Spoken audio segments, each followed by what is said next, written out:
Hello, I'm Tim Shriver, and I'm very proud to represent the board and the leadership of the Special Olympics International Movement, but most proud to be a part of the athlete and volunteer and family community around the world that creates the Special Olympics movement every day for millions and millions of people with intellectual challenges, for their families, and for the rest of the world as an example, as a model, as a clarion call to a more inclusive future. I want to extend to Prime Minister, to the Honourable Scott Morrison, to the West Australian Premier, the Honourable Mark McGowan, and to the whole of the Australian and all of the state governments, to the corporate entities, to the philanthropies, to the broader community in Australia, my personal welcome, my personal invitation, my personal excitement about the possibility of Special Olympics Asia Pacific and Special Olympics Australia joining together to bid to host the largest humanitarian event in the world in 2027,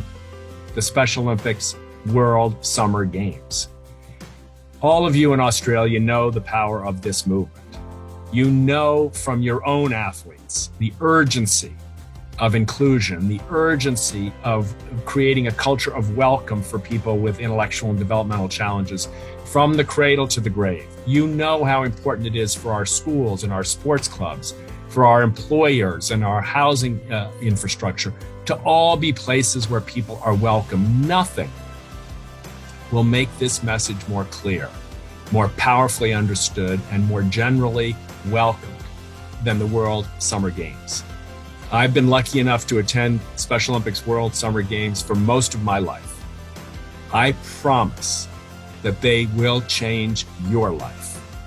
There is nothing like bringing the world together through the voices of its most humble citizens. There is nothing like the joy of sport to transform perceptions of fear and prejudice and discrimination. There is nothing like the athlete who gives her or his all to the race, and regardless of all the odds, perseveres in the face of everything to do his or her best and stand at the finish line and on the medal stand, preparing to be decorated with gold or silver or bronze, or participation, brave regardless of the outcome. This is a movement urgently needed today, in a time of division, a time of tension, in a time where inequalities and inequities around the world have been more powerfully revealed and more urgently challenged. This is a chance for the Southern Hemisphere to host its first Special Olympics World Summer Games, and for Australia to lead us into the future. Welcome to this bid, and welcome to the community of those committed to an inclusion revolution. Thank you.